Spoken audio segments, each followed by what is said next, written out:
Reservations every year April 14th రోజు reservations గురించి ఏదో ఒక చర్చ జరుగుతూనే ఉంటుంది. కాలేజీలో సీట్స్ రిజర్వేషన్స్ వల్ల ఇచ్చేంత వరకు మేము అంబేద్కర్ జయంతి జరుపుకోమని అంటారు. అసలు రిజర్వేషన్స్ ఎవరికి ఉంటాయి అంటే చాలా మందికి గుర్తొచ్చేది ఏంటిదంటే రిజర్వేషన్స్ అనగానే ఎస్సీ ఎస్టీ వాళ్ళకు ఉన్నదని అనుకుంటారు. అసలు యాక్చువల్గా ఎవరికి ఉంటాయి? ప్రతి ఒక్క కేటగిరీ వాళ్ళకు ఉంటాయి. ఎస్సీ ఎస్టీ ఓబీసీ ఈడబ్ల్యూఎస్ వాళ్ళకి 2019 నుంచి ఉంది. ఎస్టీ వాళ్ళకి 7.5%, ఎస్సీ వాళ్ళకి 15%, ఓబీసీ వాళ్ళకి 27%. అందులో సబ్ కేటగిరీస్ ఉంటాయి, అందులో 5, 7, 10% అని ఉంటుంది. ఈడబ్ల్యూఎస్ వాళ్ళకి 10% ఉంది. ఒకవేళ నువ్వు అమ్మాయి ఉండి రిజర్వేషన్స్ని హేట్ చేస్తాను అంటే నీ అంత మూర్ఖులు ఎవరు ఉండరు. ఎందుకంటే మీకు సపరేట్ రిజర్వేషన్ ఉంది 33%.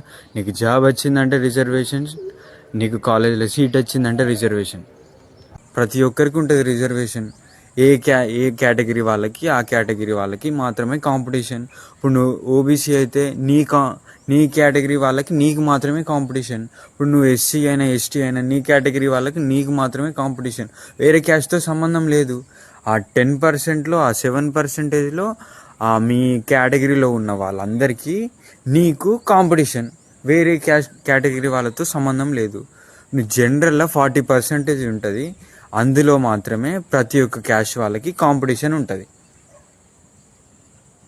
ఎవరో మీ మామనో అత్తనో చెప్పింది రిజర్వేషన్స్ ఓన్లీ ఎస్సీ ఎస్టీ వాళ్ళకు ఉంటాయంటే మీరు నమ్మకండి. ఏదో నేను చెప్తాను అని కూడా వినకండి. మీరే తెలుసుకోండి, ఆలోచించండి, అర్థం చేసుకోండి. ఊకే ఎస్సీ ఎస్టీ వాళ్ళ మీద పడి ఏడవకండి. I hope you understand. Thank you for watching. Bye.